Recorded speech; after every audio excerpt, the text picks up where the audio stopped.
You know what? That shit was on key today. You know what? Yeah. Is you down or what? We can roll some, I'm pouring up. Don't ask me what's in my cup. I'm sipping mud, cause I was taught to get it out the dirt. Light it up, smoke and get to work. You gotta work, little shorty, you gotta work. Little shorty, you gotta work.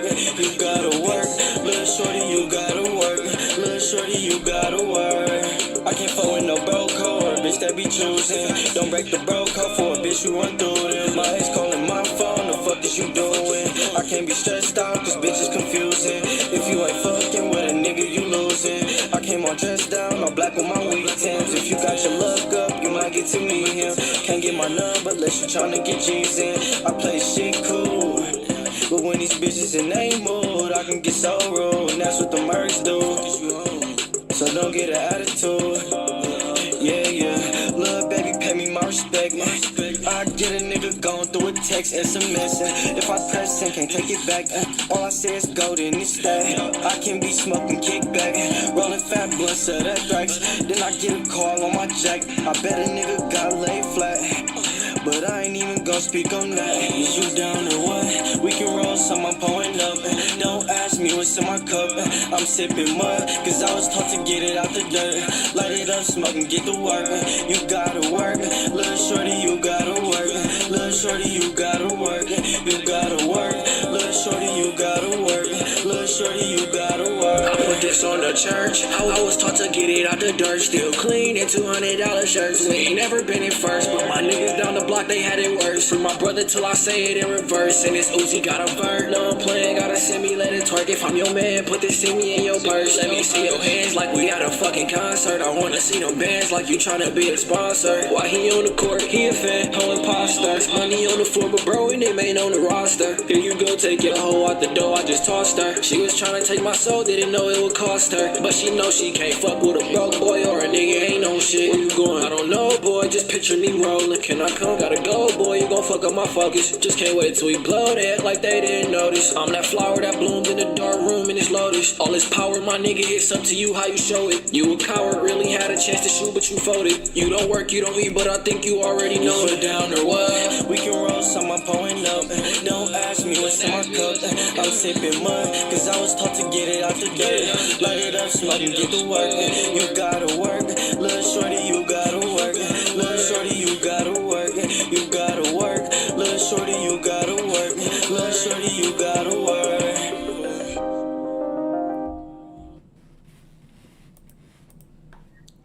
Hey, yo, what it do? What it do? Once again, we back at it. It's the 3G's podcast. I'm your boy, Pac G.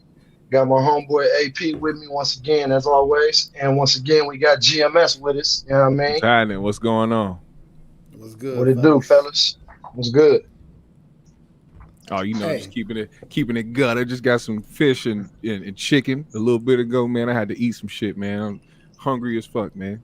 Yeah, ain't nothing wrong with that, man. I just faded Philly cheesesteak. I ate a motherfucking sub and a half, bro.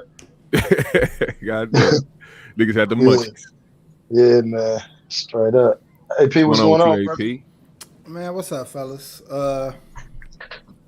Let's start the show off with some shit I don't know nothing about. And GMS, you might know. Okay. Apparently, Kevin McCall. Brandon and Kevin McCall situation on Craig Facts. Are you aware of this? I saw that. Well, give us the little rundown real quick, because I don't know what the fuck. All right, I'll tell you what happened, and then I'll tell you what I feel like happened in that situation. Well, as people know, you know, Brandon he don't pull no punches with nobody. You know what I'm saying? He speaks his mind and he says, you know, whatever. I didn't watch the episode, but you know, of course, I watched the clip, and it seemed like they were on the conversation of different things that, you know, Kevin McCall was going through, and then I guess Brandon had made some comment, you know what I'm saying, about the shit that he was doing, and Kevin McCall responded the way he responded, and it kind of got regulated after that. But I think it was just a heated moment with somebody who has been through some shit. Like, we don't really know the situation between him and the people that, you know, he got in his altercations with. So we can't, you know, just off the bat, just assume that this dude was wilding out and just like beating on somebody. I also don't know if he just was or not, but you know what I'm saying? That's shit's personal, and it makes motherfuckers emotional, and he got emotional, and you know, he offered him his hands outside, and you know, they had to calm down for a little bit, and I guess they went back to doing their thing. What question did he ask though? They got it turned up like that. That's the specific thing I don't know, because I think it was like a multitude of things like during the show. I think he just kept kind of bringing up the fact that he, you know, beats women, and he kind of got that irked him. So, well, you know, Brandon shared. I think it's Brandon. That's the one who was asking the question, right? Yeah. Yep. And he shared some stuff his mama went through with men. So maybe even he wanted to antagonize him because it was about some female shit. You know what I'm saying? Yeah, it could have been. Yeah, it could have been a touchy situation for him. You know, it kind of probably triggered him in some way. Well, I think a lot of men would agree that you can't beat no woman and you shouldn't beat no woman. I mean, a simple 5 fingers of death. I mean, that's all that's required, and that's the last. That would be the last resort. Just 5 fingers. Bro said the 5 things fingers can't get resolved in a diplomatic way. I mean, I think certain men ain't for the fuck shit with nobody, and as you can see. A man likes to say that men that is willing to put a woman in her place, so to speak. I don't, some niggas get extreme, but I'm just saying some men will slap their woman and whoop your ass and kill your brothers when they come through to do something about it. Niggas ain't like weak men. Only weak men will regulate. So niggas will talk to a man like, and I think that's what his energy probably was. I got to see the whole thing, but yeah, I definitely got to watch that episode. If a nigga tell me like, nigga, you put your hands on a female, I'm gonna say, nigga, I'll beat your ass. Like right away, like nigga, I'll beat your ass. I'm gonna say off top, nigga, I put my hands on you, nigga. Same shit. You know what I'm saying? So I'll put my hands on you right now, nigga. I understand that mentality. It's like, nigga, don't think these hands is just for a disrespectful woman. They for everybody disrespectful. Right. He said that in the clip. He was like, he said, I'm gonna tell you like I tell everybody else that got something to say. If you want to see me, you can see me outside or see these hands, whatever you were saying. You can rub my fade, whatever the fuck. He was challenging them to a fight. So I definitely got to watch it because I want to see how they calm that situation down, because Craig was definitely trying to regulate when that shit was happening, but Yeah, damn. She said Kevin overreacted, which is probably so. Like I said, I ain't see it. Now, I did see a small clip on IG, but all I seen was the latter end of it. So I didn't want to speak too much on the shit. I don't know what led up to it, but yeah, I think you still got to keep your composure in those type of moments, though. You know what I'm saying? Like you doing an interview somewhere, you're not in your own space. You surrounded by everybody who know each other and who are cool. It could have went left if you had a bunch of people in there that didn't have no sense. You challenging one of my bros to a fight outside for something that's you getting mad over something that I'm bringing up. That's something that actually happened. You know what I'm saying? In your past, you know what I'm saying? You actually talking to him crazy. Like he was actually talking to him like he was like a bitch. He actually called him a bitch. Yeah, he called him a bitch. Oh yeah, so we don't play that word, bro. Yeah, so he called him a bitch. Kevin McCall called Brandon a bitch. Brandon the bitch. Okay. Yeah, we don't play that bitch word though. You could see Dewan was sitting there staring at him, like looking at him kind of funny, and the niggas in the back was looking like it could have I don't know, whatever, but we got to see the whole episode though. Okay, well and Brandon does talk slick. Brandon do talk slick though. Black Man America said Brandon injured, so he couldn't have fought him at the time anyways. Yeah, that's true. Last shall be first said Brandon talks slick. He knows what he's doing. Now I do know he's an antagonizer. Yeah. He talks slick, bro. He antagonized the shit out of people, bro. But if you got a quick temper, you gonna spaz out. Oh yeah, you gonna snap I don't think Brandon though. I don't think he was intimidated by the challenge. Nah. But at the same time, I'm gonna go back and rewatch all that shit and see what led up to it. I think probably in that moment, Brandon felt like, that wasn't something that's so serious to the point where he wanted to fight somebody. You know what I'm saying? Like, why escalate that situation when he's already in some type of the unnecessary ass mode. Like you said, I think he overreacted just based off that clip, because I think what Brandon said, Brandon didn't say anything that was like in his tone or anything like that, like he was coming off condescending or he was like trying to come at dude, but I think he was more so just like really trying to understand why he put hands on whoever it was, and I think it was just something that he was feeling at the time. He said he had anger issues when he was snapping. He was, I got anger issues, and so clearly that's something that I got anger issues too. And I know sometimes when you have to explain something and you got anger issues, as you're explaining, your motherfucking boiling point going like this. Exactly. Yeah. Because I don't want to explain myself to nobody. Right. Mm-hmm. So if I'm forced to talk to a nigga, especially if I don't respect the motherfucker, or we don't know what his facial expression is. Body language is a motherfucker. A nigga can look at you like with disgust, and you can feel the heat. Like, nigga, I'll beat your motherfucking ass off your face. You know, off your facial expression. This is my thing too, though, G. Like, niggas should be prepared when they going into these interviews with cats, bro, because you know you got shit going on in your life, bro. Anything could come out in this fucking interview that everybody knows about. You feel what I'm saying? So you have to be prepared and be on your motherfucking toes at all times in any interview you do. And you know what? My thing is, I start smiling. So I might be mad as a motherfucker, but I'll start smirking and smiling, because in here I'm on some other shit. Right. But my energy don't, I don't try to get ugly on niggas. I just be like this, I'm about to really lose it in a minute, Yeah, right, exactly. But I don't know. I am gonna go back and look at it. We're gonna get back to the regularly scheduled program, because I actually wrote down topics today. Hey, let's go. Good job, trying to get professional on these niggas. Put some claps in the chat. Put some claps in the chat. No bullshit. So I really just stole all this shit from GMS channel any fucking way. So y'all might as well go to his motherfucking YouTube channel and subscribe. So matter of fact, everybody that's listening, go straight over to BLACKKGMS and subscribe. It ain't gonna cost you no money to subscribe to the brother's channel so he can get monetized and do what he do. His content is fire. Yeah, he's entertaining. Great content over there. Yes, sir. It ain't too long. He tapped in the shit that you might not be tapped into. So he'll, pull your coattail to different shit. Because niggas our age or my age, we don't always follow everything. So I can go to GMS channel and get up to date on the shit that I don't know nothing about.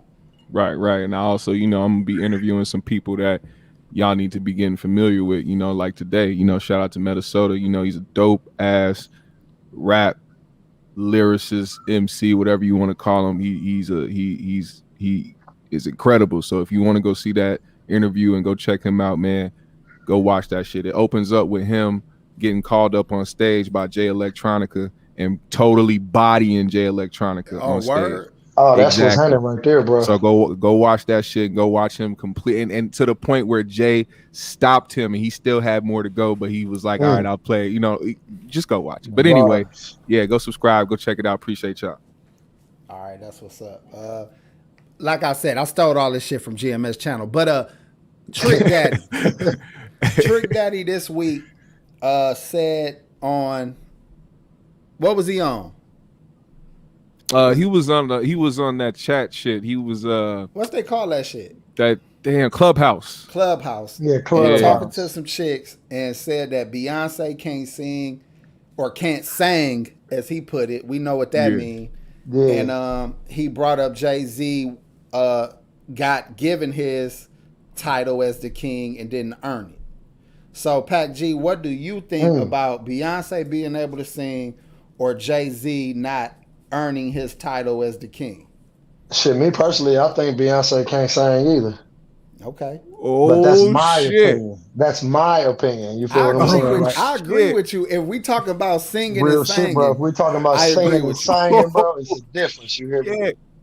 It's a big difference. Trust me. What do you think about What do you think about the Jay-Z situation? Now, Jay-Z, honestly, Jay-Z has been an amazing lyricist, bro, since I was listening to Jay-Z, bro, since Reasonable Doubt. And a lot of shit that Jay put out, man, was fire that people slept on, though, because a lot of people wasn't into Jay-Z. You feel what I'm saying? So it's all in the listener's ear, bro. You know what I mean? It's who you like and what you go for. Like a lot of the New York cats jumped on Jay-Z. Some it's hard to find a few Midwest cats that fuck with Jay though. You feel what I'm saying? Like where we from, it's hard to find Midwest cats that fuck with Jay because a lot of us Midwest cats fuck with down south like hard. You feel what I'm saying? Down south and West Coast shit. And West Coast shit. Exactly. Hey bro, so, Trick Daddy brought up how niggas wasn't even really up on Jay until Big Pimpin' when he did the song with Pimp C and Bun B. See, that's like certain Trick Daddy is sort of right about that because certain cats and certain elements of life didn't listen to that music until he made that segue with UGK. You feel what I'm saying? Because that was tapping into a whole different listening field than what he already had up under him. So, and you know, that shit go. I don't know what other people gonna say because I actually think Jay is cold as fuck. But I had to go back. I had to go back and learn how cold he was. Listen, like, go ahead. If somebody really want to listen to some real Jay-Z shit, like not super recent but not super old, go open up that American Gangster American motherfucking Gangster, nigga. I swear to God, I was gonna say that. That's his coldest album. Listen to it from beginning to end, bro. That's his coldest album, and don't nobody never say that shit. Facts. Now, I would like to first of all start by saying that both you niggas are wildin' for saying Beyonce can't sing. Beyonce can't sing. Y'all have lost y'all black ass minds. What makes y'all think that Beyonce can't sing? Beyonce is like a one-trick pony, kind of. A one-trick pony. Talk to him. Tell him. Doubles down on the one-trick pony. But hold on, let's get this clear too. Let's get this clear too. Michael Jackson is a one-trick pony. Certain people have a tone and a voice that they gonna sound like that shit on every motherfucking thing they do. That don't mean it's bad. But that don't mean they can't do the different ranges and octaves of a real singer, nigga. Yeah. Like there's some women who can fucking sing, nigga. Who can go low, high, and everything in between and blow your mouth and make you get chill bumps, nigga. Most of those women reside in the church. Not necessarily. In my opinion, exactly. Or they came from church backgrounds. Yeah. Right. That's what I mean. Like, not like I'm not meaning like they stuck there, but that's like kind of where their path is. You know what I'm saying? Like they usually be trying to chase the gospel sing. Those are motherfuckers that be singing their ass off. The type of shit where you don't really hear that on the records because most people are kind of stick to a certain formula when it comes to like mainstream music. Exactly. Let me say this. This is what I feel about Beyonce, man. Tell me if I'm off completely. I feel like she can sing, of course, right? Mm-hmm. But she don't got no feeling behind her songs to me. Like I don't be feeling it. You know what I'm saying? So I don't think you heard the album cuts. Man, I've been listening to her from Destiny Child on to now. You know, like you can't help but to hear the shit. Cuts, man. She don't sing from her like Mary J, for example. Mm-hmm, you be believing her motherfucking ass when she sings these lyrics. Shout out you to know Mary. What I'm saying? And she ain't got the, she got pitch problems sometimes, and you don't give a fuck. But you know a motherfucker singing when they can crack. They voice can crack, and you still like you killing that shit. You know what I'm saying? So that's what like they try to get to that note. You knew what note they was getting to. You was like, fuck it, I don't give a fuck. But bro, that's the difference between singing and singing.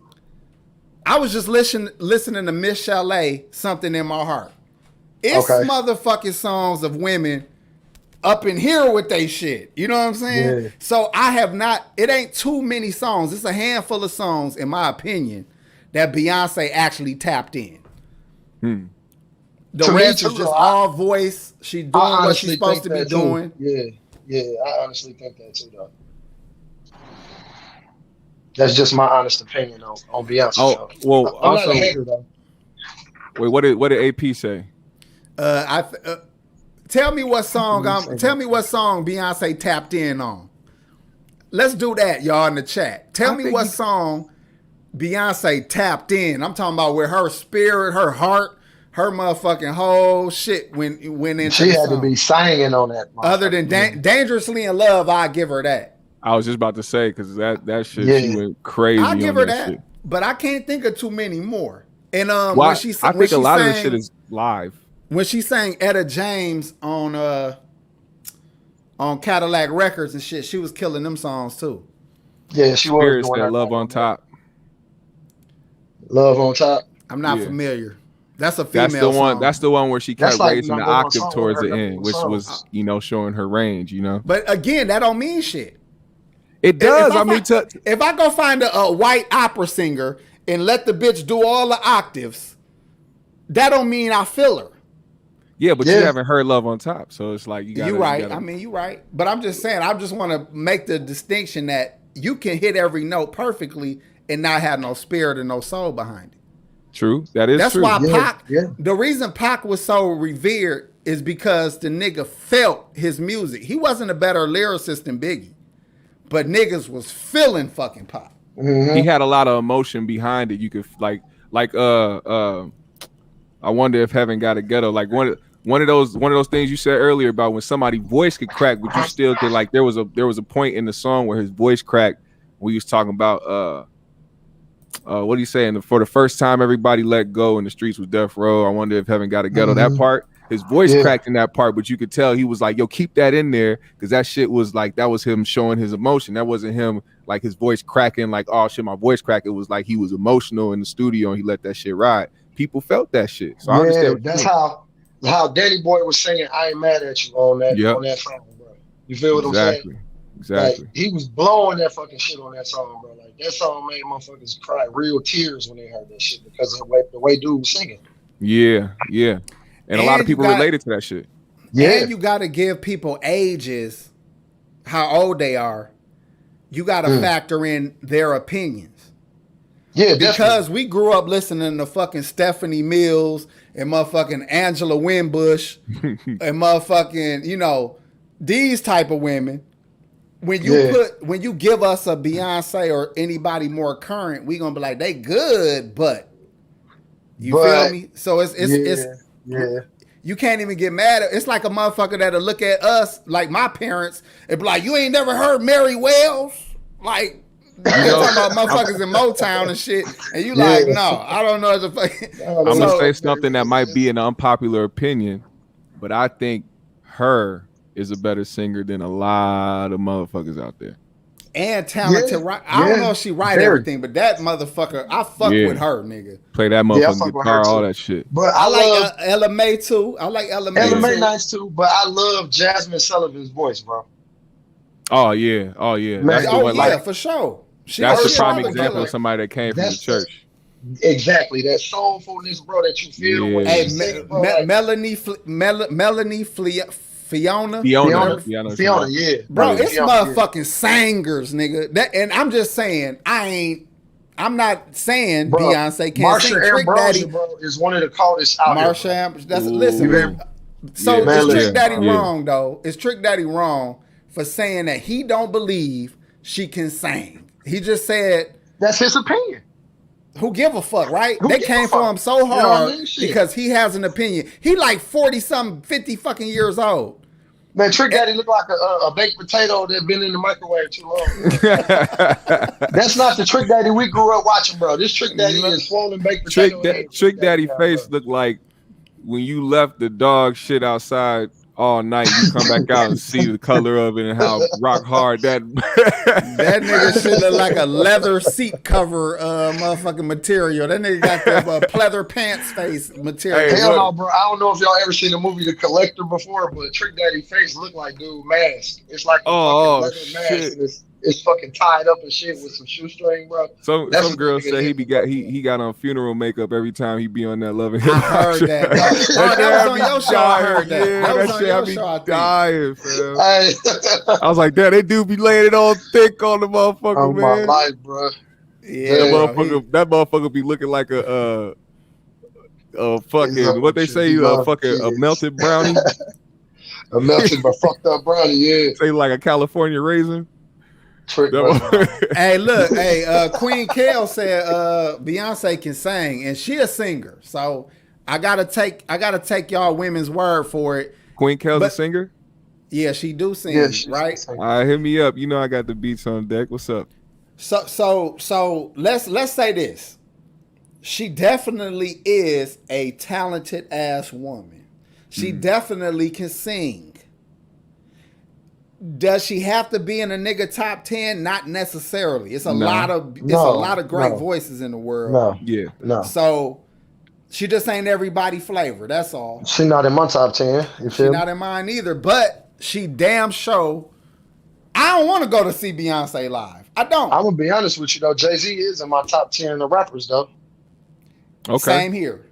Honestly. Okay. Let's talk about that for a minute. Hold on, let me say this too. What Trick was saying about Jay, he wasn't lying. If we talking about a nigga his age, back when I was in high school, when fucking Volume 1 and all that shit was coming out, niggas wasn't fucking with Jay that hard. Only certain niggas, like I said, it was hard to find some Midwest cats, bro, that listened to that East Coast shit, bro. Like it took a certain ear to listen to that shit, especially back then. They had a whole nother different slang and different way of talking and all that shit. A lot of Midwest people were coming out doing some other shit. And we was more on gangbanging shit, and they was more on get money and be flashy niggas, right? That wasn't a thing back then. No. Biggie and Jay-Z started that flashy get money music. Well, when you think about it too, it's like even back then, I think it was more so more impactful when people were in a group. So when you had the groups back then, a lot of motherfuckers was going in. You had people like Wu or from the East Coast, but it wasn't people that was like following behind that. You had a group in the Midwest, Bone Thugs and Harmony, who came through sweeping shit, making people kind of go towards a different sound. Really wasn't trying to go towards or trying to think about anybody in the East Coast. It took a while. Or Crucial Conflict or somebody. Yeah, like Crucial Conflict, all that shit.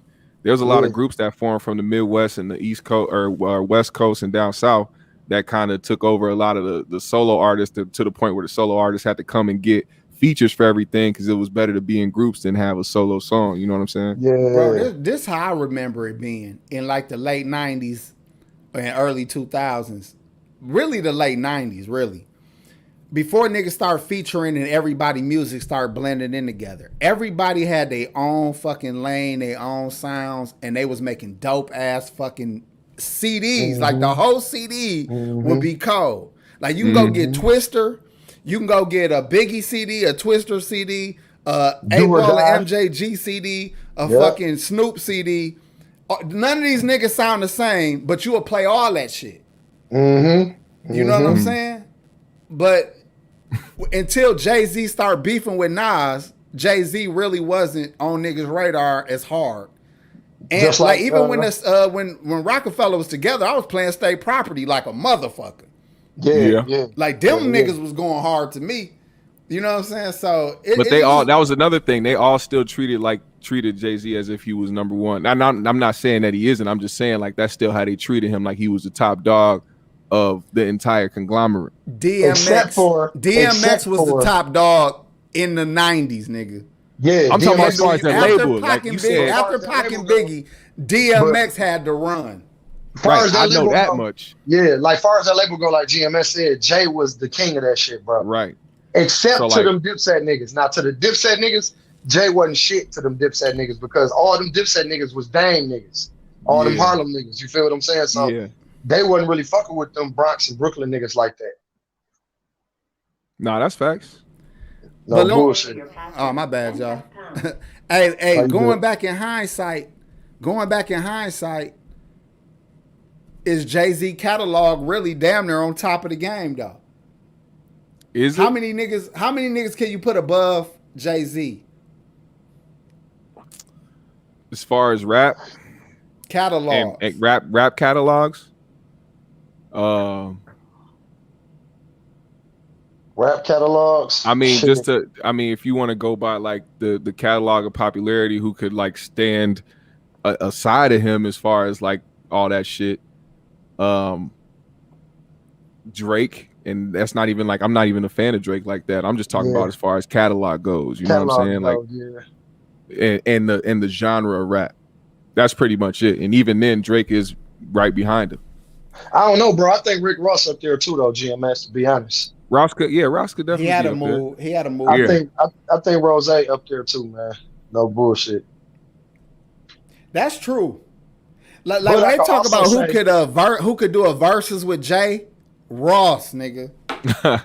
Master P Ross got them bro. Anthems, nigga. Ross and Fat fucking Joe. Niggas be really clowning me when I bring up Fat Joe. He got anthems, nigga. Fat Joe got anthems, bro. No bullshit. But what's crazy, AP, is that, you know, we was listening to Big Pun and Fat Joe way before cats even knew who Fat Joe was, bro. Damn. I'm trying to think. What other East Coast? Hey, he said Jay-Z created growing up music. That's not true at all. Nah, he just started doing it once he got older. It was plenty niggas on Grown Man Talk. Yeah, he just started doing it once he got older. Yeah, it was. That's all that was. He just evolved with his age. That's it was all in what you listen to, bro. That's what it was. Yeah. He didn't start it. He just had, like, that's another thing. Like, a lot of people think certain people start certain things, but it just be the platform that they have. If you have a bigger platform and you start doing certain things and you kind of amplify that message, you know, a lot of people have been doing that shit way before Jay. And again, your age and your era. Yep. Like, you would never get me to say Polo G is colder than somebody who from my era, but Polo G go in. You know what I'm saying? It's young cats that be going into me, and they ain't got nothing wrong with their music. Like, they really go hard, but I still will give it to people that make me feel a certain kind of way. Yeah, like when music matters to me, bro. Like, he just got released from the joint, and when I was young, in my eyes, bro, this nigga was like one of the coldest I ever heard. He was on No Limit. Mac, you know it. I already knew where you was going. He was cold. Mac, Shell Shock. If you go back and listen to that Shell Shock album, bro, you're gonna understand what I'm talking about. Hey, but let's get off that shit because we got more topics. Cause a nigga been doing his homework. You know what I'm saying? I've been copying off of other niggas' channels. T-Pain and Usher. Yes. T-Pain got interviewed. Shout out to my nigga BLACKKGMS for all this intel. But Usher pulled T-Pain to the side back in the day and told him that he fucked up music for real singers. And stupid. According to T-Pain, it put him into a 4-year depression. Yep. Starting with you, Pac G.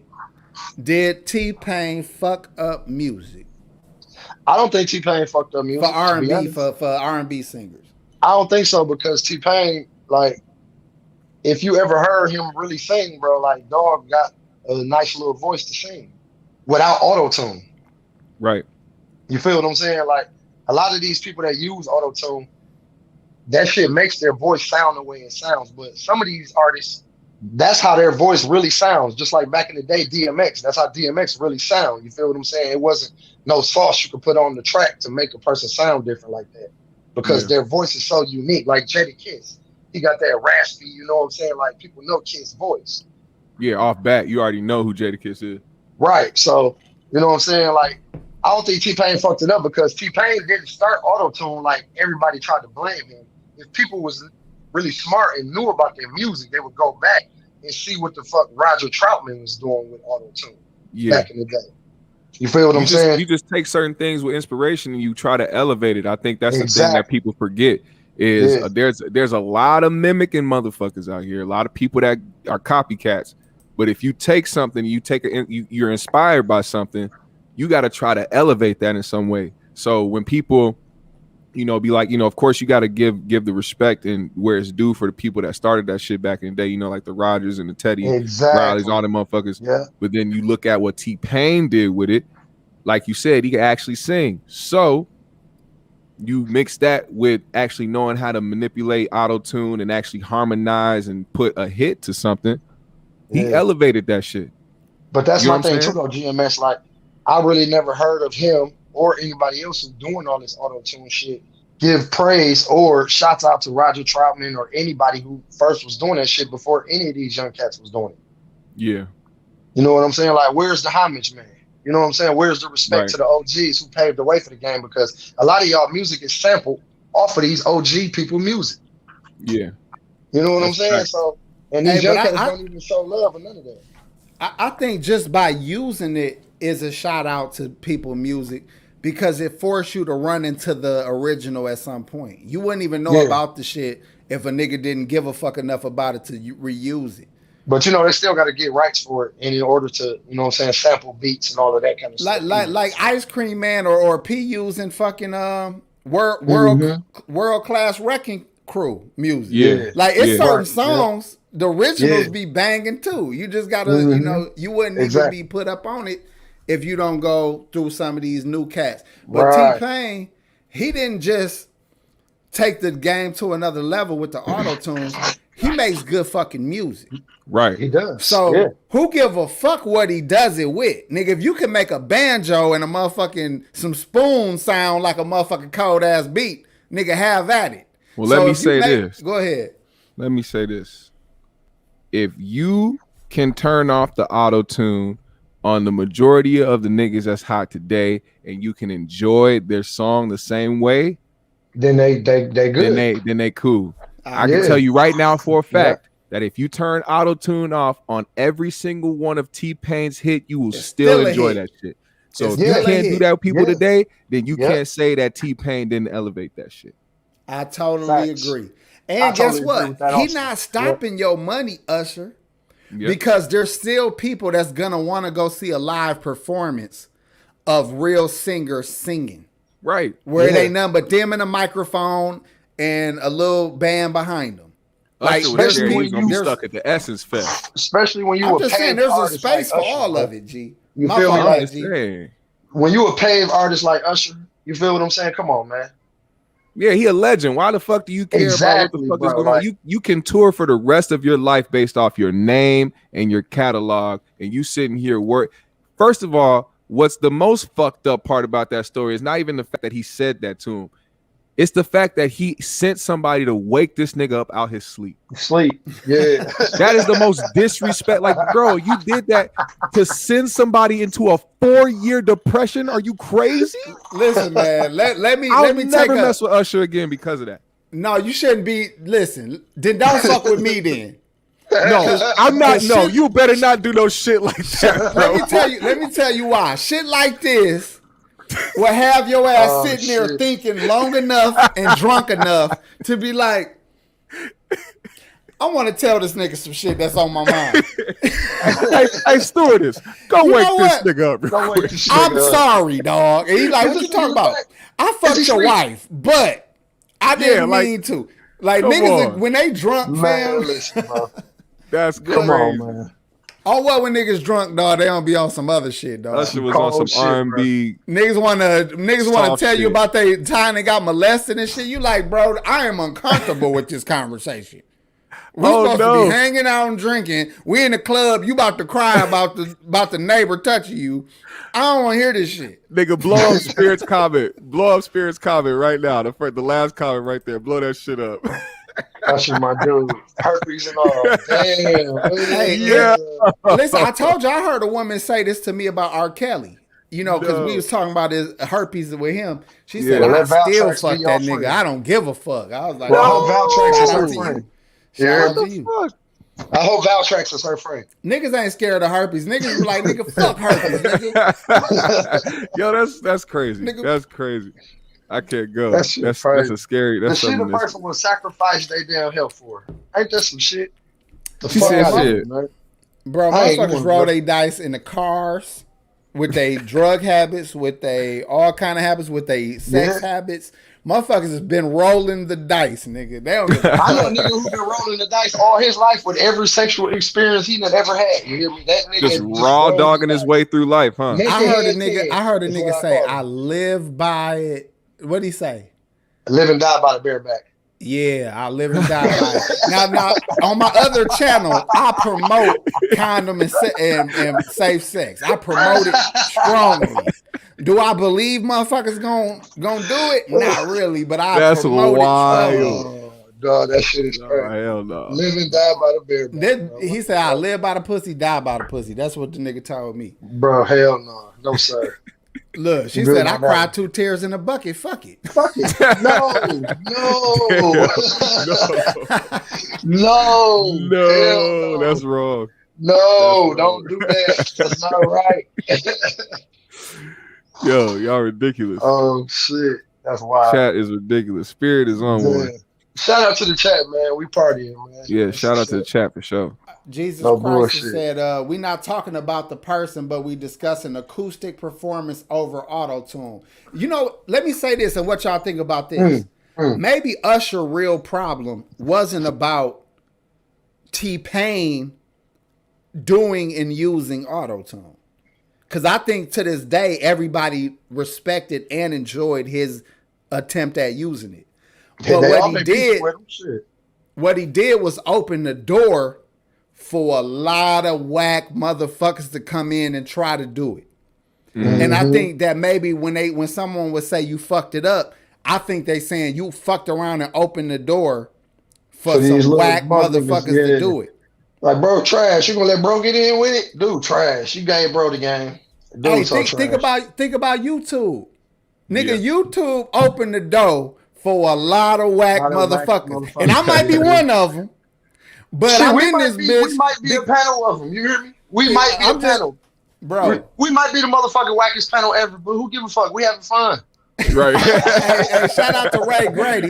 Hey, Grady in the chat, man. What's happening? Hey, Ray listen, Grady, though, what you this what I'm saying, right? If you gon' blame another nigga, first of all, Usher at the point of him telling him this already was solidified as a legend. This Man, is listen, 2013. legend. Shut up, nigga. Right. Usher was out when I was in middle school, nigga. Come Oh, my on. life. Like, chill out, bro. You a legend already. Just shut the fuck up and let this nigga do his thing. Hey, You know what I'm you saying? somebody who could actually sing. I don't know why he didn't look at it from a standpoint of, oh, well, he got to use autotune to sing. I could sing my ass off and make money doing it that way. Like Usher can do it. And then right after that came out with OMG, where he had autotune all through the shit. Yeah. But how you don't know his label was telling him like, hey, we gotta do it. He like, I don't want to do it. I can sing. I can dance too. Watch. And they like, no, Usher, sit your little ass down, Usher. We need you to do some auto-tune. He's like, no, but really, you make me. And they like, shut the fuck up, Usher. Use the auto-tune like we told you. He got a feel real me? face of concern. He Hey, said, I don't want to do it. You make me. Dog, this nigga retarded. Hey, but, so think about it. So imagine you a real fucking singer and artist, shit. and your label is not letting you put none of your heat on your album because they say we need some auto tune, man. This Well, is he is what's under up. control. This is what's Yeah, up right yeah. now. We need some auto tune, Yeah. and he like motherfucker. I He got said, some sexy shit for these "Oh niggas, and they my won't even let me put God." this shit out. That's when he came out with "Oh My God." They said, Yeah. and they was like, "Why you go up here and say this shit to T-Pain, and you one of the pioneers of introducing the oons music to the R&B and hip hop man. game?" Yeah, man. Fist pumping music. He had niggas in khaki shorts, open toe sandals, and puka shell necklaces, and spiked hair, stomping their feet and fist pumping in the air in all types of clubs in Cancun, Mexico, with Senior Frog shirts on. I'm Bro, not I just going. recently seen a picture of Usher in like some fluffy white boots. The nigga had like an evening gown on and like some kind of little gay ass frilly little shorts that had sequins all over them. Man, Let me tell y'all. Let me tell y'all. After he start disrespecting niggas. But look, let me tell y'all why I don't be getting on young niggas for they fashion choices. Because you know a lot of young niggas to cast my age will look at that like, dog, that's doing too That's much. questionable, bro. Like that ain't. But Pac G, I be always going back to old videos. Oh yeah, Niggas that I thought was cool be on some weirdo shit, bro. Dog, go watch a regular R&B like Silk. Like niggas that you fuck, like albums and singers and groups that you fuck with. Go back and rewatch one of their videos. You like this shit different. I didn't see it this way as a kid. Look You at know the what I'm saying? NBA players before they show up for the game or something. The shit that y'all niggas be wearing, bro. Zesty. You feel what I'm saying? That real zesty. Nigga, we gonna talk about this later because Stephen A. Smith got on Milwaukee. We gonna bring that up. But while this nigga was talking, this nigga was talking with his hand like a bitch. He was like, and Milwaukee, blah, blah, blah. Wait, who was doing this? Stephen A. Smith, bitch ass Smith. I didn't even want to do it to show y'all, but fuck it. I would take one for the team. Yeah, pussy ass boy. But we're gonna get on that. Matter of fact, let's get off of that. Let's get off of that. Because we got another 40-something minutes left. UFOs. The government is now willing to take the UFO sightings seriously, and they're supposed to be putting out some kind of... I'm about to fuck all this information up, by the way. But they putting out some motherfucking press statements or press release about UFOs. They saying they don't know where the fuck they from. They don't know if they from outer space. They don't know if they from another country's technology. They don't know what the fuck. But they willing to admit and talk about now that these things really exist.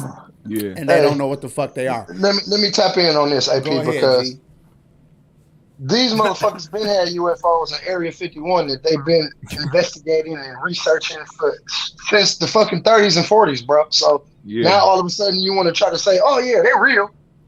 Bitch, what was that back then? Fake?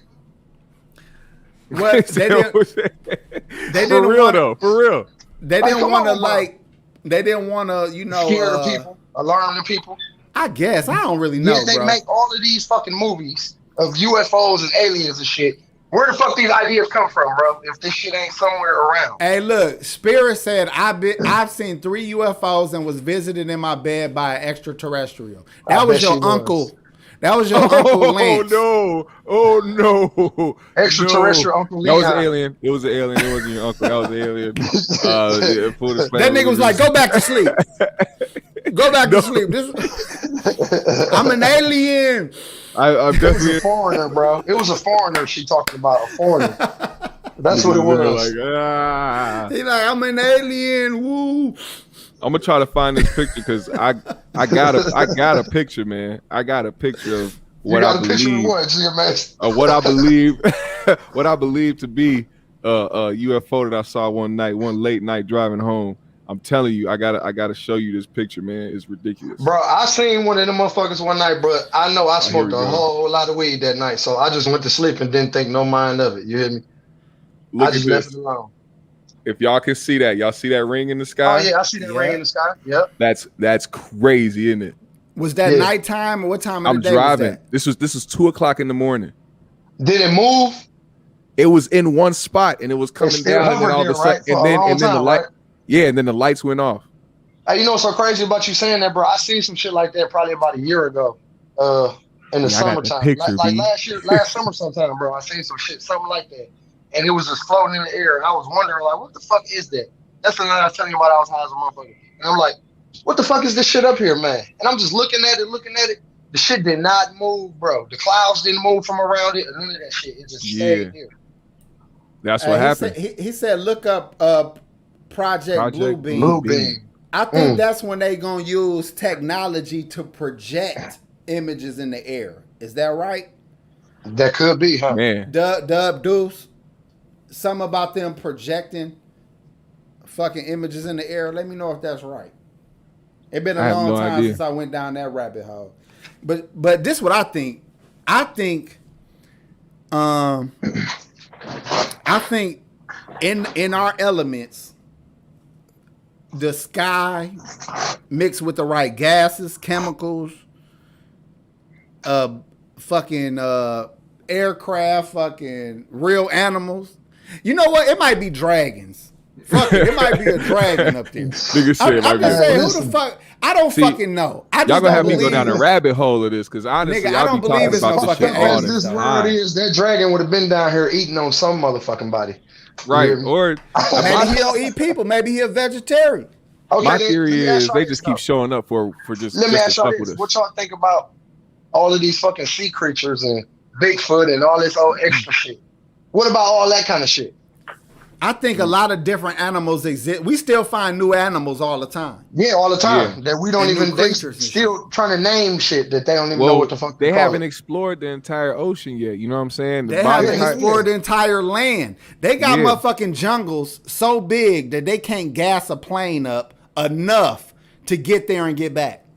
Yeah. Mm-hmm. So how the fuck you know what's going on when you can't get deep enough into certain forests to get back with gas?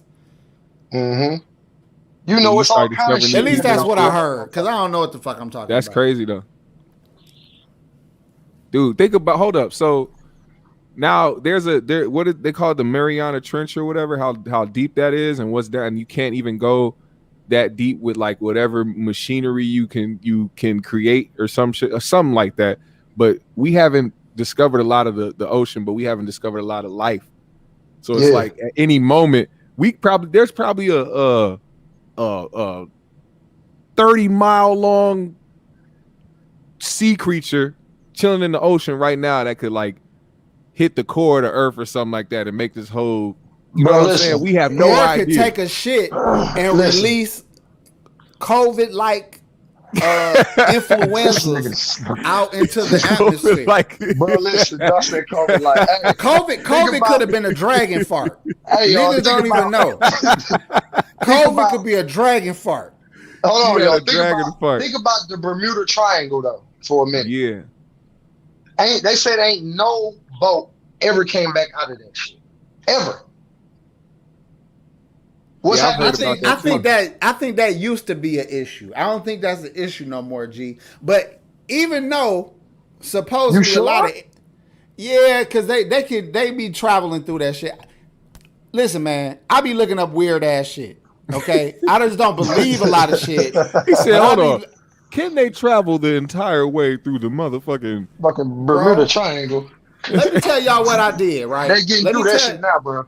This shit happened in like 2011. I had started fucking with the YouTube bullshit like everybody else back then, where we was just all into conspiracies and shit. Yeah. But I am a reader too. So I look up something on YouTube, start looking into what I heard on YouTube, find any resource or book or anything that I could find to try to validate or discredit what I just heard. Mm-hmm. A lot of shit discredits itself if you really look into it. Yeah. That's religion, that's aliens, that's anything that you've been given by a crazy nigga on YouTube. Yeah. Just look into it deep enough. That's it. I think the best way to look at shit is just to know that, motherfucker, if you think that we are the only life form that exists in the universe, you're crazy. That's my thing too, bro. No bullshit. You know That's my thing. But what do y'all know about the universe other than what y'all been told? Exactly. That's another thing. Nigga, this the universe, nigga. We don't know. We don't really know how big it is. And who knows if the shit that they telling us is factual, bro. Well, because think about it. They can tell you that it goes beyond light years and light years, but they haven't been there. Right. That's what I'm trying to say. Nigga, they don't know shit. Bro, look through a real telescope. That shit just blurry ass colors, nigga. They don't know shit, in my opinion, nigga. They don't know shit. Thing, bro. Like, they don't know shit, bro. Like, how the fuck you gonna tell us this? And how you gonna say this color is blue? Bitch, before we was here, this color could have been something else. Yeah. Or name something else. Like, come on, man. That's crazy. No, everything we do know, we have been taught, man. Doesn't matter what we say. Everything we have learned, we've been taught. Exactly. And we have to go on the word of people that we don't necessarily know if they 100. Because let's say somebody hired me, Pac G, and BLACKKGMS to research outer space. They give us $30 million a year to research outer space. Nigga, we gonna report something every fucking year to keep this gig going as long as possible. Yeah, I'm gonna report plenty of shit. You hear me? I'm gonna be getting with y'all. I'm like, nigga, hey man, I got this, and that, nigga. Look at this shit, bro. We're gonna take this to him, bro, and we gonna be employed for another year, bro. Hey, Pac G, we could use a silhouette of you and your dreads, and say you a fucking alien too, nigga. You'll look like an alien, like a motherfucker. He said a silhouette. Have your ass behind a white sheet, like. Your ass had your ass looking like a ghost. I got that reach. I'm just saying, bro. What you doing for the bread, nigga? I'll be lying like a motherfucker. You couldn't tell me shit. Man, listen, bro. We gonna be reporting like a motherfucker, bro. What do y'all think really happened at Area 51? Shit, I can't say, bro. Like that's why I be thinking about that shit all the time. Hey, y'all, hold on. Quick little update. What? Milwaukee is up. They got 82 to 47. Oh Jesus! In the third quarter. Yeah, man. The beginning of the third quarter. That's what I'm talking about. 82 to 47. 47. God damn. That's how it should have been last fucking game. I told everybody Giannis didn't want to play this game. They shouldn't have played last game. That game was in the bag, nigga. Yeah, bro. For What's real. happening? Yeah, man. That shit was in the bag. Hey, they must have put Sub-Zero ice out, man. That's all it is. They could have easily did it. Yeah, I know. But they got bad coaching too, though, bro. I don't trust them niggas because of that, though. But I don't trust them, so I'm still not gonna celebrate. I don't trust these niggas. I'm riding with Milwaukee, but I'm not gonna jump. I'm not gonna say shit till it's over. You know what it is, man. You already know what it is, see you, man. Bro. Matter of fact, let's talk about that, G. We can get off this UFO bullshit. Yeah, I am blowed at the moment. ESPN, Stephen A, whatever that female chick that's on that panel, they start shitting on Milwaukee, bro. Yeah, I know, bro. I seen that. They said they didn't want to go to weak ass, fucked up, bum ass Milwaukee. Don't quote me on this, but it was something along them lines. He said he didn't want to. They didn't want to come here because it ain't shit to do here. They said, "What's that? Take two or whatever the fuck it is." Don't want to come to Milwaukee. Yeah, because or Phoenix. Yeah, because they said it's run down, it's dirty, and there ain't nothing to do here. But they lying. They are lying. This is what I say about Milwaukee, bro. They said that they said it about Wisconsin as a whole. It's grimy, but it's some shit to do here, nigga. It's plenty. We got everything. We can compare to any big city, bro. With our hotel level, the levels of our hotels is up there, nigga. The levels of our motherfucking like the type of entertainment, the sports teams, and our nightlife. Our nightlife alone. Listen, our nightlife alone, bro. Man, you'll be in this motherfucker partying your ass off. I'm talking about for real. Yes, nigga. Because we a big college town too. So whatever culture you is, you gonna find shit to do. And all the college campuses are downtown. So the problem is the black element. Oh yeah. In Milwaukee, it's the hood, bro. Yeah, the hood element. That's what it is. Yeah, you're right. I shouldn't say. Yeah, forgive me for that. You can't say black because not all black folks act a certain way. You're right, but in a group of four, one of them niggas will fuck it up for the other three. So you're absolutely right about that. But that's why them other three. That's why them other three got to be like niggas like the 3G's. Look, nigga, check that motherfucker fourth, nigga. Look, hoe ass nigga, or your bitch ass ain't gonna go. You feel what I'm saying? Yeah, for real. No bullshit. Motherfuckers it's always one. Listen, bro, if you got a friend like that that's not accountable for himself, you got to motherfucking be accountable for him if you taking him somewhere with you, bro. Because you don't want no motherfucker acting up and putting a bad look on you. You feel what I'm saying? Like, pull your nigga to the side. And if he don't that like shit the same as Chicago. That's true than a motherfucker. You can party like a rich motherfucker here. Or you could be on some bullshit here. Like, it's really up to you. Yeah. It's up to you, man. I don't think I ever really been to Milwaukee, but drove through it. You know what I'm saying? My family from Indiana, so we drive through Wisconsin all the time and hit Milwaukee, but I ain't never really stopped through there and tried to kick it out there at all. Bro, it's straight. Like it's all about what you want to see and who you want to see. Like, if you came here saying, "Oh, I want to just party," whoever you with can dictate how your time. Yeah, exactly. You know what I'm saying? Definitely. Yeah. There is definitely some player shit, some cool shit. Even the strip clubs ain't even that bad. Like, they got some grimy ones. Yeah. Where you can smell, outside you can smell the inside. So they got that shit like too. Fresh sea bass. But listen, you know, like it smell like Bath Body Works and Badussi. You pull up to any of those grimy strip clubs, you know for a fact, like, nope, I don't think we gonna go up in here, bro. At all. You hear me? You would know from the parking lot what you want to do and don't alone, do. Bro. Like Badussi. Nigga, I almost went to jail one night because I was pumping my gas in the middle of the night and traffic swarmed into the gas station and blocked me in. And you know, I'm talking about the little niggas sitting on top of the cars, bitches in the sunroofs, just kicking it and wilding, dog, and had me locked in, dog. And I'm like, police pull up, I'm heated. This back when you couldn't have, you didn't have carry conceal. So I'm like, fuck, they gonna think I was in traffic with them. Right. And they used to sweat motherfuckers for that shit. So I mean, and the Kia. Matter of fact, let's talk about that now. The Kia boys. The Kia boys. Yeah, we got a clique of young. I'm talking about from 12 to 15, 16 year olds. And they girls and boys. And they girls and boys. You hear me? Jesus. Call themselves the Kia boys. Kia boys. Yeah, man. And they at gunpoint with it. They'll jump in your shit. They'll by any means get your whip. And you'll find your shit into a house tomorrow. It'll be in somebody's living room tomorrow, nigga. Or one of them little niggas that end up killing himself in your shit. Man. That too. Yeah, or killing a couple motherfuckers with it. You know what I'm saying? Yeah, it's that bad out here with that car thief shit, man. These little kids is doing, man, it's horrible, bro. This nigga said I had the Uggs on too. Nigga, I'll body slam your ass, nigga. Hey, what do be here wearing Uggs though? It do be some niggas out here really trying to be fresh. Yeah, bro, I don't fuck with them, bro. I don't fuck with them. I don't knock nobody's style. That's what y'all do, but I always thought Uggs was just straight for women. I'm not. That ain't my thing. Hey, he said they still Kias. Yes, nigga. Hell yeah, they still Kias. First of all, Kias is fast as fuck, and they looking at Kias like foreign cars over here. They really fuck with them heavy. So they just be taking them motherfuckers back and just. Bro, if you pumping your gas, they jumping in your shit with the pump in your fucking tank.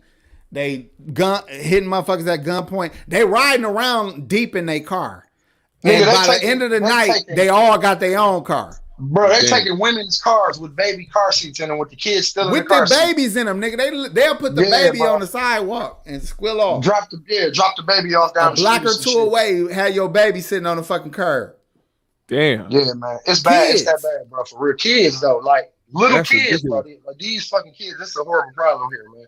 And that's the thing. Now, do you feel, now here's another question. Do you feel bad when one of these kids from the age of 12 to 15 get popped? I do feel bad because it's a child. Listen, I feel bad because it's a child, but at the same time, I don't really have a lot of remorse for him for stealing cars and all that shit. Like, y'all out here putting yourself in danger, y'all putting other people in danger, and your fucking parents should know what the fuck your kids are doing. First you're a child and you pull a gun, you should know that there are grown motherfuckers out there with guns. Now, if you get shot because you upping pistols on niggas, then hey, I definitely ain't got no remorse for you because you live by the gun, you die by the gun. You hear me? Yeah. I grew up fucking with guns and, you know what I'm saying, doing shit like that, bro. It's been plenty of times I could have had my life taken out here in these streets fucking around with guns. AP, you too. You feel what I'm saying? Hey, what you saying is what I was thinking. Because I'm not going to say I don't got remorse, but when I was 12, when I was 14, when I was young and doing bullshit, I accepted the fact that my bullshit could get me dead or in jail. Yeah, exactly. So from the outside looking at a young kid on that bullshit, y'all cry in the courtrooms. Yeah. Yeah. Y'all didn't give a fuck what y'all was doing out here when you was raising hell, though. Yeah. But this also goes back to fucking lack of fucking parenting in the home, G. Mm-hmm. You feel what I'm saying? Because a lot of households that we grew up and seen growing up, they didn't have a father figure. So that's another reason why the kids was out here in these fucking streets doing their thing. But the ones that did have father figures, their parents was doing dope. You feel what I'm saying? It was all kind of other underlying shit that made those kids that did have father figures and parents like that, you know what I'm saying, get out here and do shit in the streets because they had other shit going on with their parents. Yeah. Not saying that it was the parents' fault, you feel what I'm saying, but it kind of was. You know what I mean? Like you said below, Dub Deuce said, raise your kids or the streets will. Exactly. Yep. And the streets don't love no motherfucking body's kids. Do y'all think a single parent or a single mother can't raise some decent kids? No, I do think that. I know shit. My mama raised a decent shit. My sister and me. You feel me? Yeah. So shit. Pac G hesitated like a motherfucker. He was like, shit, my mama raised a decent, my sister decent. Yeah. Hey, nigga, you lucky as fuck. Hey, Pac G lucky as fuck that he made it this far, nigga. Yeah, facts, big facts. Because it took me a little while. You a monster, nigga. Realize some shit. You feel me? Yeah. Because I was a savage. You hear me? I'm talking about that nigga's a monster talking about some, because my mama did it, you know? Listen, bro. Nigga, no, she didn't, nigga. You ain't shit. Yes, bro. Because when you get older and you realize the shit that you lived through and you made it through that shit, bro, man, you appreciate life a whole lot more, you bro. Did, but again, nigga. but I will say this though. Our era, our parents didn't know how bad the street element was because it was new. Yeah. The street element took over by storm in the 80s. You know what I'm saying? Mm-hmm. So that was a new phenomenon for a lot of parents and shit. They didn't know how to compete with that. They still look at their kid like a square because a lot of parents, especially single mothers, they could check the shit out of their son. So they thinking their son he good, he do whatever I tell him to do. Yeah. In the street, can't nobody tell this nigga shit. You know what I'm saying? Yeah. But but in your house, you know, they didn't know what their kids was up to. That's why a lot of these mothers end up in these courtrooms like, I can't believe my son killed somebody. I can't believe my son did this and did that. But you know what's so crazy, AP? How we all used to be piled up in my crib, in my living room, playing 007 and doing all that shit. My mama didn't know we was in that motherfucker plotting on some shit. She thought we was just being kids playing the game.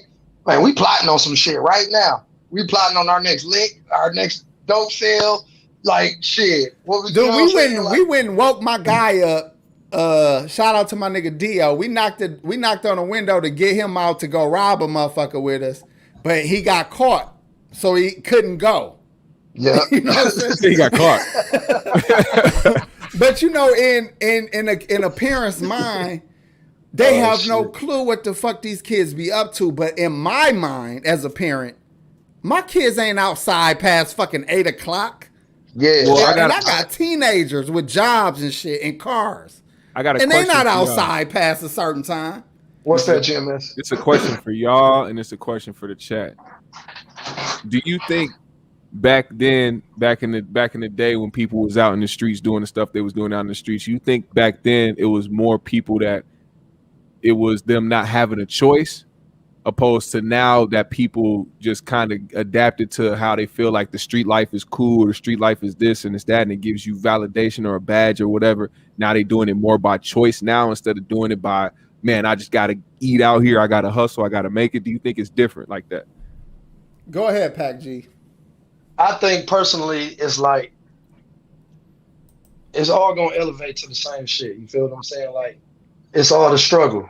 You know what I mean? Like everybody wants to make it on top, make it out the hood, make it out the ghetto, this, and that. But at the same time, it's like when you make it out, you still want to go back and hang out in the same spots that's been having you oppressed and fucked up. You know what I'm saying? And you say it wasn't a choice. You know what I'm saying? It wasn't a choice for you to get out of the streets. I didn't have a choice but to sell drugs, but it was always a choice. You just didn't have the segue to get to that different choice or that different lane in order to get you to a legit way out of that situation that you was in. You feel what I'm saying? Yeah. So nowadays it's just cool to be a lot of bullshit that should have never been cool in the beginning. You feel what I'm saying? Right. Like the hustling and, you know what I'm saying, all that extra shit, like all that shit. It shouldn't have never been cool in the first place because motherfuckers really started that shit to motherfucker take care of their families. Like some people did. I ain't gonna say all. I'm gonna say some people did. You feel what I'm saying? Yeah. So I can't really say. You know what I mean? It's just like I think it's just a fucking chain reaction, bro. You know what I mean? Like I definitely think there was less opportunities for people back in those days. Like just you know, being black, period, in the 80s, the 70s, 90s, whatever era, like early 90s eras. I think it was definitely a different time, to the point where some people were kind of not necessarily forced, but they felt like they had to do something so they could make a way, or they had to do this, they had to do that. I think more so now it's more so of an influence and the conditioning that we have now in this generation. What you think, AP? All right, I'm finna go in, but I wanted to lead this up because this is the truth now. As a parent, I understand this. My son just got done telling a nigga New York he about to get on some gang shit with him, and the nigga in New York, but they was on the gang. Yeah, right. He said now the streets are on the internet, so parents got to be up on everything. That's a fact. Now, now this is what I'm gonna say because I normally talk for the working class niggas, right? But I gotta be honest, bro. Even today. Just like in my era, in my young years, there were some young men who, even if given the opportunity, they wasn't prepared for the opportunity. If a young boy don't even have more than one fucking shirt, which I know niggas like this, and they smell musty or like piss on just because they don't even have regular shit that niggas have. They don't have this shit. Yeah. They mama on strung out. If they pops around, he's strung out. The big sister getting fucked on by all the neighborhood, and these little niggas is growing up with no guidance. How do this nigga get a job? How do this nigga even know about getting some fucking deodorant? I got caught stealing deodorant before, by the way, and a chocolate milk. I don't know why I had a chocolate milk and deodorant, but I had both. Hold on. He said, I'm going to get refreshed and enjoy myself. You used to steal milk on the regular. Nigga, I stole a chocolate milk, some deodorant, and a pack of Black and Miles. Bro. I had a pack of Black and Miles, chocolate milk, and some deodorant. Walgreens was wiper. So again, now, and this was fucked up. My parents worked good jobs, but because one was so heavily on drugs, all my mama money went on making sure everything was paid. So that left nothing else. Everything else we had to scavenge for. That doesn't mean at 16 I couldn't work the job because I got a job at 15, I think. But my shout out to my nigga Meech, he showed me the dope game. And I said, fuck this job. You dig what I'm saying? Now I wish I would have said, fuck you. I'm going to work. You know what I'm saying? So it was a choice, like Spirit Driven said. It's always a choice. But it's not a choice for a young man who can't read or do simple arithmetic. Right. He can't go work at McDonald's damn near. He can't. He don't know how to fill out the fucking application. He don't have a phone number at home. It was niggas I knew that didn't have a house phone, and this was before cell phones. Yeah. How do this nigga get a job? So it's little cats out here and young girls out here. Like, we're selling pussy and selling drugs is their only, in their mind at the time, their only fucking choice. So I will say that there's an element that is a case for. Yeah. And I feel like those kids, if they knew that there was a place that they could go to get help, they would actually go because a lot of them didn't want to do that shit. They just had to. Yeah. That's why the cities and the churches and all these so-called people that's supposed to be helping people is full of shit. Yeah. Because if there was a real place in the neighborhood, this is what I was saying this on a show back in the day or like months back with Jeff Brown when I was giving my plan on what they could do. Imagine if there was a community, like some type of service where they gave 13-year-old kids jobs cleaning up the neighborhood.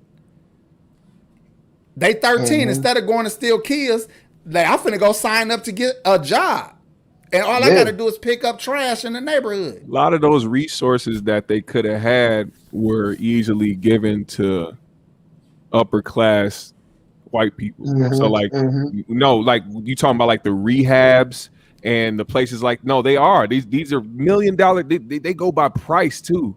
Why does $1 million of any place over $1 million for a rehab? Why does that exist?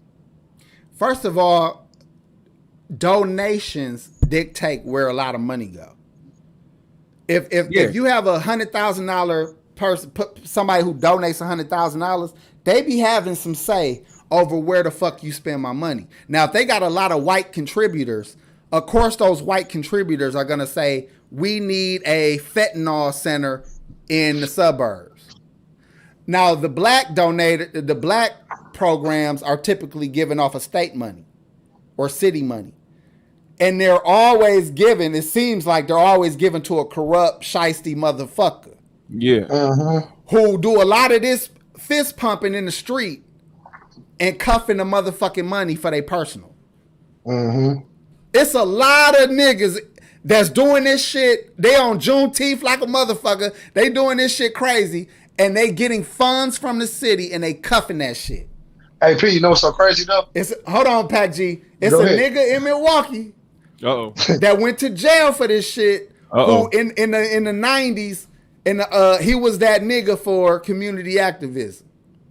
It's a lot of these niggas that get the funding and they cuff it. Look at Black Lives Matters. Go ahead, Pac G. What's so crazy about you saying that is that Sean King. the pastor's been doing this shit to the Good black point. community since the church has been open. Say that again. The pastor's been doing that to the black community since the church has been open. Yeah, I agree.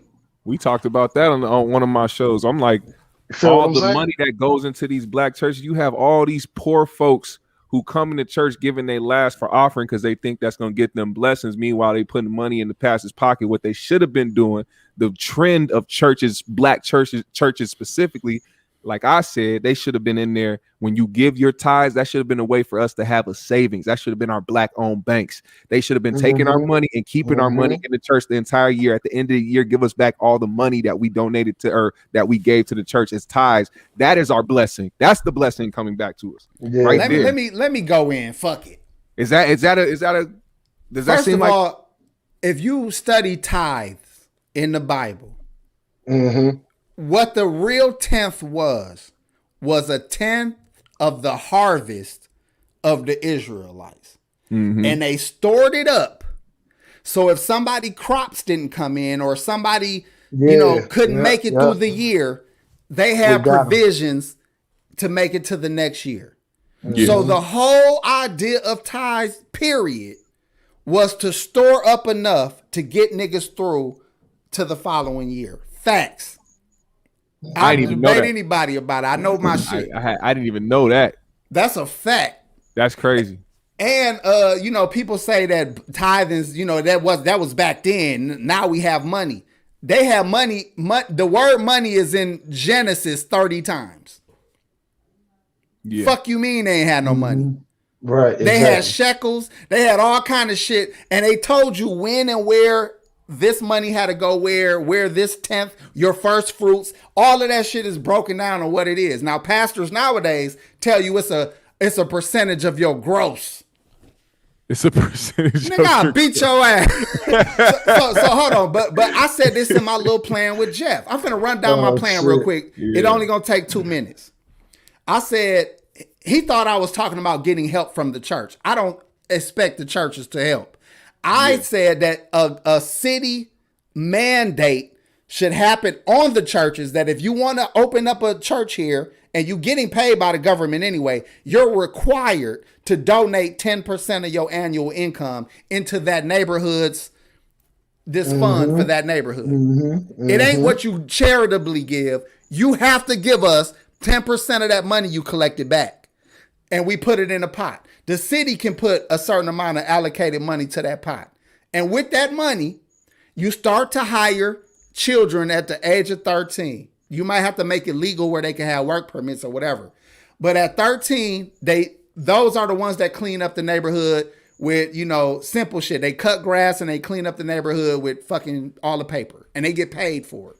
Yeah. When you get 15 or 16, you get in a different program where they teach you how to fix on houses and fix on buildings. That way the whole neighborhood that look ran down, it won't be, because you paying a whole work class of kids to get skills and make a paycheck, so they don't got to steal shit. They don't got to sell pussy and sell drugs. You're learning the Kids skills and want building your jobs. neighborhood at the same fucking time. The building fund. You feel me? just That's a saying, win-win all the way around, G. Like, how can you lose with that going on? It's nothing but winning going on in the whole scenario. How much pride do little kids feel when they worked for their money? Man, listen, bro. Like the water boys. The water boys, shit, give a little 8-year-old fucking when he got his little $10, like he like, nigga, Bro, listen. Right. let's go to the candy. Let's go get some. Hey, that's the same feeling a grown man get if he put a motherfucking roof on the house or build a house from the ground up, or a man do some brakes on a car. You get that same motherfucking feeling, bro. Whatever you doing to, you know what I'm saying, to shine or do a service to somebody, and you helping somebody or you building, using your hands, you see what your finished product is, bro. You be proud of that shit. You know what I'm saying? You look at it. You look at everything. Like, that's like with your kids, bro. When you see your kids growing, up doing great shit in their life, you feel what I'm saying? Like, how can a father not get that little tear in the corner of his eye and just be proud? Like, damn, I helped my kids get to this stage. In fact, if the father was there all the way to do that, you feel what I'm saying? Like, and little kids that's be a great fucking hustlers, nigga. Yeah. Like, they'll be talking shit to each other. Like, nigga, look at my paycheck, nigga. Like, they'll be trying to do overtime. Like, they want to get it. I got more you know cents to the dollar than you, cuz. No, they'll be trying to get it. So I'm just saying, this is a way to teach kids skills and abilities. And then by the time they 18, you done already taught them trades. They done already been working for years. And now they know how, you know, and you can also teach them other skills like reading and things that's going to help them in life. So I'm just saying, why is these simple programs that I just laid out that probably only take $1 million per so many blocks, the funds are there. Yeah. But you giving them to niggas who ain't going to do nothing with them but pocket that shit and throw a bullshit ass pizza drop, get niggas pizzas and t-shirts and some cheap ass $3 book bags. How many fucking book bags do these little niggas need when they don't take them to school anyway? Hell no. They don't even need fucking notebooks no more. Everything on computers. Why is you still giving niggas pencils and notebooks and fucking little fucking book bags? You know what them little niggas keep in book bags? Guns. Oh yeah. Nigga, Max. And screwdrivers to steal kids. Damn. No, that's real shit. Man, I'm just saying, man, if they wanted to do it, they could do it. If a lot of these people could quit giving niggas turkeys, everybody got fucking Quest or motherfucking EBT. Stop feeding the fucking ghetto, nigga. They fed already. Yeah. Bring some real They programs messing to up the selling fucking their ghetto. food stamps, man. That's the messed up part about it is they'll sell a bunch of their food stamps, then wonder why they ain't got a bunch of shit in their house to feed people. They be out there. No, nigga, they be having it. They just all don't let this the money. kids get none. Nigga, them That's fucking fucked freezers up. be stacked. They be like, nigga, I gave you one corn dog. This nigga 13 play football, but he get one corn dog. They eating all the treats in the house. That's for the kids, all the This popsicles nigga and all the ice cream 220 and shit. and can bench Cookies and 315, but he get one motherfucking corn dog. Pastor getting all this money, he turn around and give y'all government cheese and graham crackers with no name on the box. Oh man, plain Nigga, blue box. Hey, Pac G been talking about that government cheese for weeks. He missed that shit.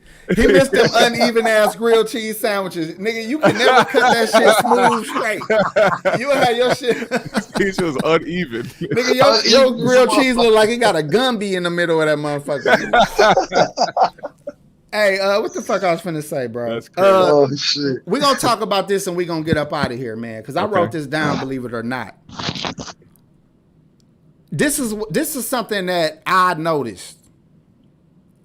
That there's a word tricking niggas out of their wisdom and out of their intelligence. And that's, or a phrase, I should say, and that's white people shit.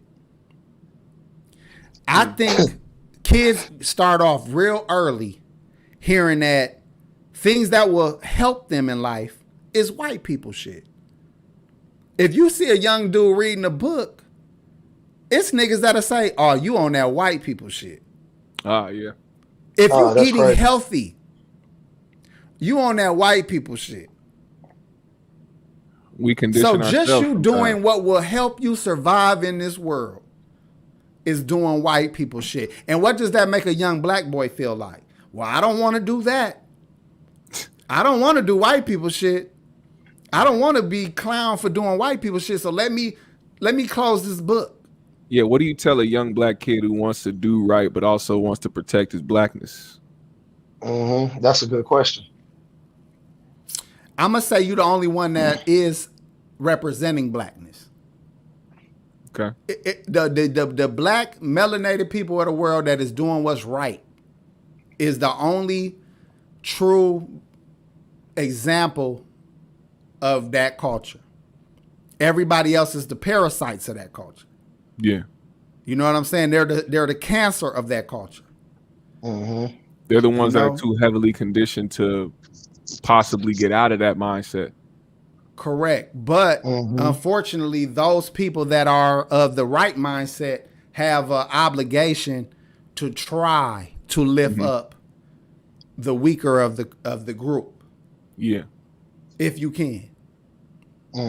And I think in the black culture, especially, those people that elevate to a certain level abandon the weaker of the culture.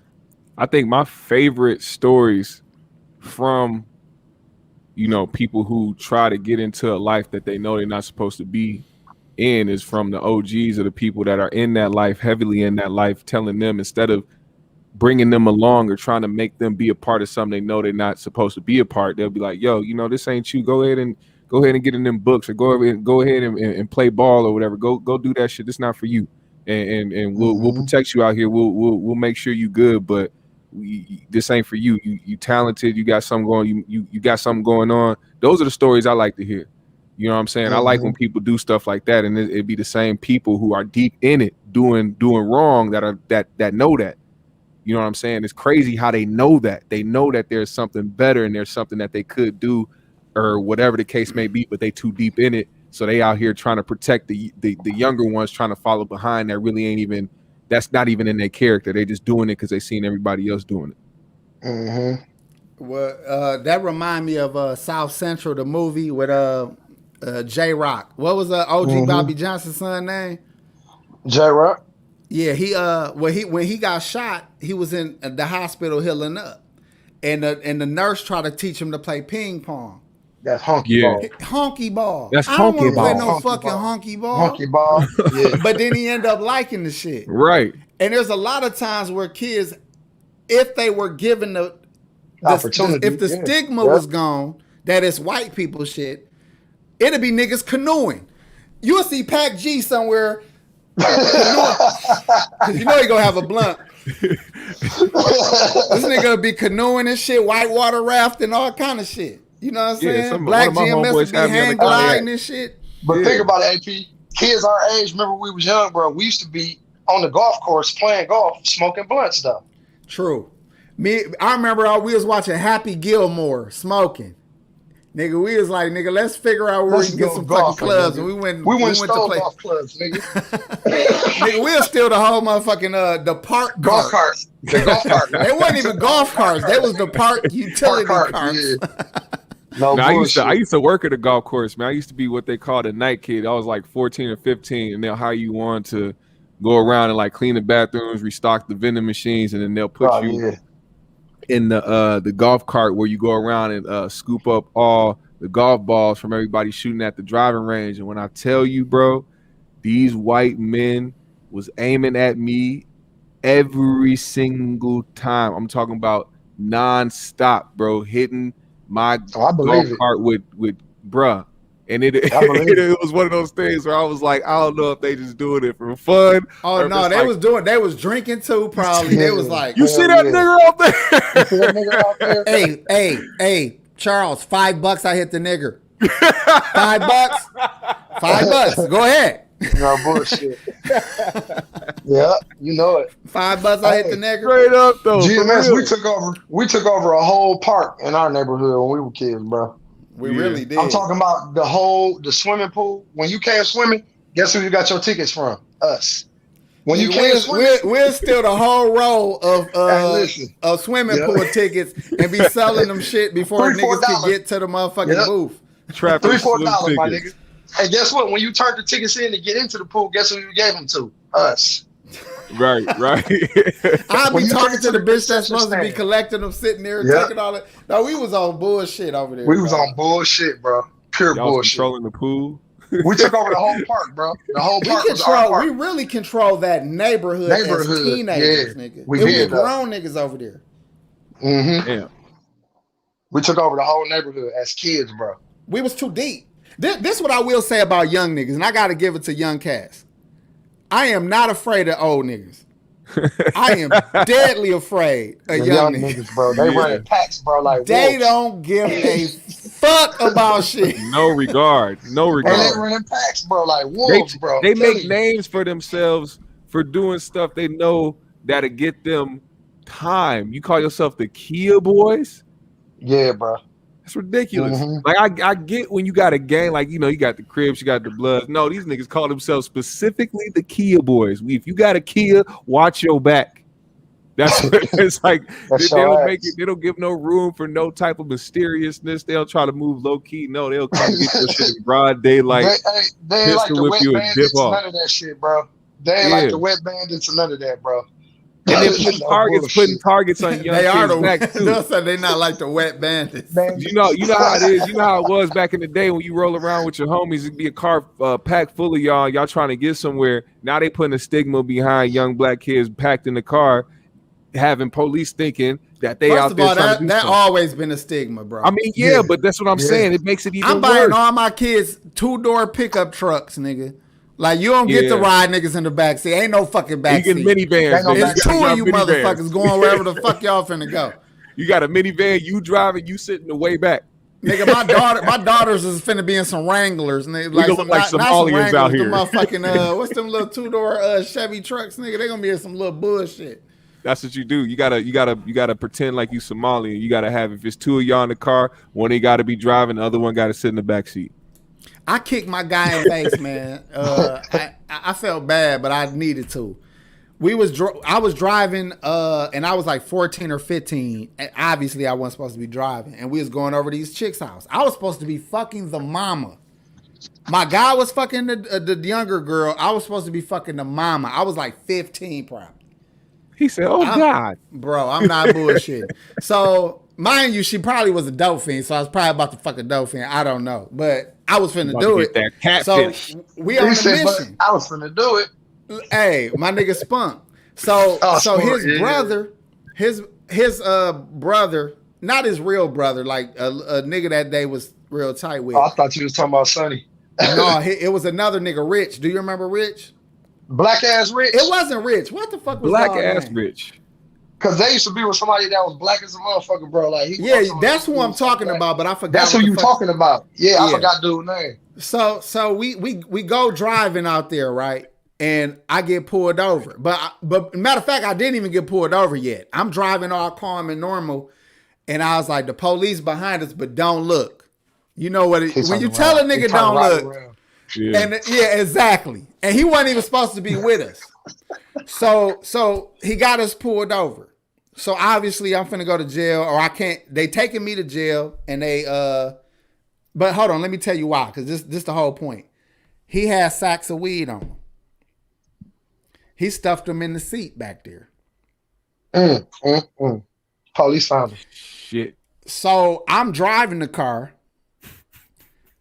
It's in the car. It's my shit. Regardless, if ain't nobody gonna say it's theirs, it's whoever driving the car shit. And I didn't tell that it was his shit, so I just had to deal with it. Mm-hmm. They end up taking him for something else because he had like a warrant or some bullshit. So me and him in the paddy wagon. They let my guy go and they left the car on the street. Dog, I was so mad I booted him in the face, dog. I was in the paddy wagon, dog. I just booted him. I was mad as fuck because he wasn't even supposed to be with us, dog.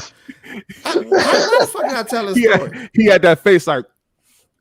I was mad as I was finna go get some old dolphin pussy and you standing away, nigga. Nigga took a deep breath. He wanted all the power. Bro, that was, I mean, I was. And people like, I ain't gotta give her no badge to fuck either. You fuck this up. Like, nigga, this. I'm about to fuck this old bitch, man. I was finna get some old titties. Oh, shit. But I'm just saying, dog. I don't know why the fuck I told that story. What the fuck happened? How did we get I don't here? even remember either, bro. I don't remember. How did we get Did that have something to do with anything? It went with whatever we was talking about. It went with whatever we was talking about. Go back to the chat. What was they saying? Oh, now they talk about I don't know what they talking about. Oh shit! They not talking about this. I know they on some Yeah, other what they shit. talking about? They have some other shit in the chat. Shout out to Milk. He said he didn't like me at first, but now he does. Well, thank Milk you, D. brother. Milk D. My guy Milk. You Hey, talking yeah, about Milk D, right? y'all Yeah. slipping on the homie, Yeah, man. that's my I'm boy. telling y'all to go Milk to D, my his boy. channel, dog. Trust me on this. Shout out my boy I Milk watch D, YouTube. man. My fault. I watch YouTube all day, and I only got a few people that I fuck with. I fuck with his channel, and it ain't for no reason.